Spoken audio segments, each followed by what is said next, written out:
Alors j'ai ici les résultats d'un sondage de l'organisation Conspiracy Watch qui essaye de voir l'adhésion des Français à diverses théories du complot.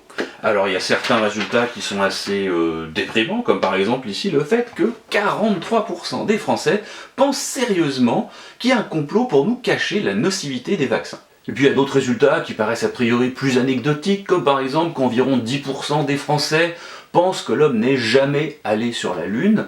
Alors on pourrait se dire que c'est pas grave, ils font mal à personne, mais en fait si quand même, ils font un peu mal à la rationalité et à la logique ces gens-là. Et puis il faut quand même voir qu'aux États-Unis c'est pas 10%, c'est 25% qui pensent qu'il y a vraiment ce grand complot lunaire.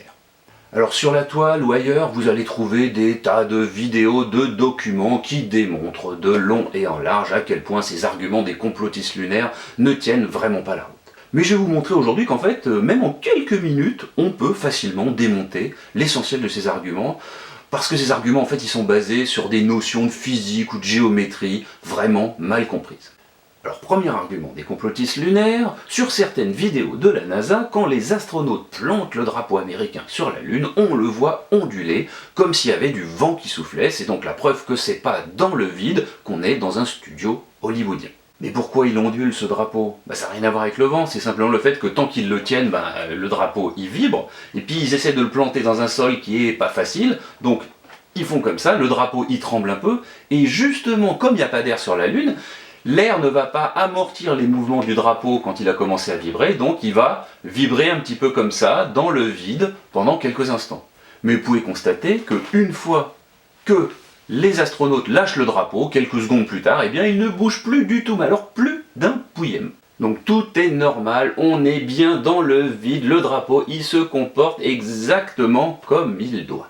Alors deuxième argument, on ne voit pas d'étoiles dans le ciel, alors qu'en principe on devrait, oui parce que comme il n'y a pas d'atmosphère sur la Lune, on devrait voir des étoiles en plein jour. Mais cet argument il tient pas la route non plus. Oui parce que justement on est en plein jour, donc le sol est très lumineux, donc les caméras, les appareils photo, ils sont réglés pour cette luminosité-là. Et avec ça, il n'y a aucune chance de voir les étoiles briller dans le ciel. Si on voulait le faire, le sol serait complètement surexposé. D'ailleurs, regardez la preuve. Sur la plupart des images prises par la Station Spatiale Internationale, si vous regardez le ciel, il n'y a absolument aucune étoile. Donc là encore, c'est tout à fait normal. Un des arguments favoris des complotistes lunaires, c'est le fait que sur plein d'images prises par les astronautes, les ombres ne sont pas parallèles entre elles, alors qu'en principe, si vraiment tout était éclairé par le soleil, elles devraient l'être, et que si elles sont pas parallèles, ou si elles ont des angles un peu différents, c'est que on a une source de lumière tout près dans un studio, ou que même il y a une deuxième source de lumière qui éclaire ce paysage factice. Alors cet argument, pour le démonter, c'est très simple, vous regardez vos dernières photos de vacances, et par exemple regardez, ça c'est des photos que j'ai prises pendant mes dernières vacances, et vous voyez que sur plein de photos, vous avez exactement la même chose. Les ombres ne sont pas parallèles alors que tout est éclairé par le soleil. C'est normal. Parce que premièrement, il y a ce qu'on appelle l'effet de la perspective, du point de fuite, que les droites qui sont parallèles en vrai, convergent à l'horizon. Et puis vous avez d'autres effets. Vous avez un effet de courte focale quand vous prenez avec un grand angle. Vous avez aussi le fait que si vous avez du relief, ça change la direction des ombres. Donc tout ça fait que, en règle générale, regardez vos photos de vacances, les ombres ne sont souvent pas parallèles sur des images à 2 dimensions. Allez, argument suivant. Mais qui a donc bien pu filmer le premier pas d'Armstrong sur la Lune? Oui, parce que si vous regardez les images vues en direct à la télévision, vous avez Armstrong qui est filmé depuis l'extérieur du module en train de marcher sur la Lune, alors que, a priori, il aurait dû être le premier sur la Lune. Alors comment c'est possible? C'est tout simple. Il y avait tout simplement, regardez, une caméra qui était attachée ici, sur l'extérieur du module lunaire, prévu pour filmer cet événement planétaire. C'est quand même pas bien compliqué d'attacher une caméra solidement pour filmer la descente de quelqu'un sur une échelle. Alors, autre interrogation, comment les astronautes ont-ils pu survivre à la traversée des ceintures de Van Allen? Alors les ceintures de Van Allen, qu'est-ce que c'est? Ce sont des régions, à peu près en forme de grands arcs de cercle, qui entourent la Terre et où le champ magnétique de la Terre qui nous protège, a stocké des particules radioactives, des particules chargées, électrons, protons, en provenance du vent solaire. Et effectivement, ces particules sont nocives pour des organismes. Et si vous voulez aller sur la Lune, forcément vous allez à un moment donné devoir la traverser, en particulier la première ceinture de Van Allen. Mais si vous faites le calcul, et M. Van Allen en fait lui-même a fait le calcul, et il a montré que les astronautes des missions Apollo, ils se sont pris une dose de radioactivité, non négligeable, mais équivalente environ à 3 ans de radioactivité. Donc là non plus, il n'y a pas de problème.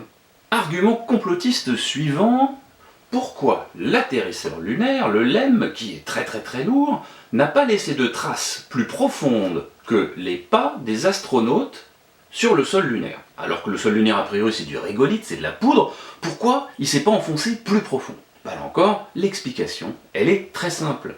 Il ne faut pas confondre le poids et la pression. Certes, le module lunaire est très lourd, alors entre parenthèses, quand même une fois qu'il arrive sur la Lune, il s'est vidé de beaucoup de fuel, etc., il est beaucoup moins lourd, mais ce qui se passe, c'est que les pieds du module lunaire sont bien plus larges que les pieds des astronautes. Donc le poids se répartit sur une surface plus grande, donc la pression qui va le faire s'enfoncer dans le sol, finalement, si vous faites le calcul, elle est à peu près comparable à celle d'un astronaute qui marche. Donc c'est tout à fait normal que le lander ne laisse pas une trace plus profonde que les astronautes.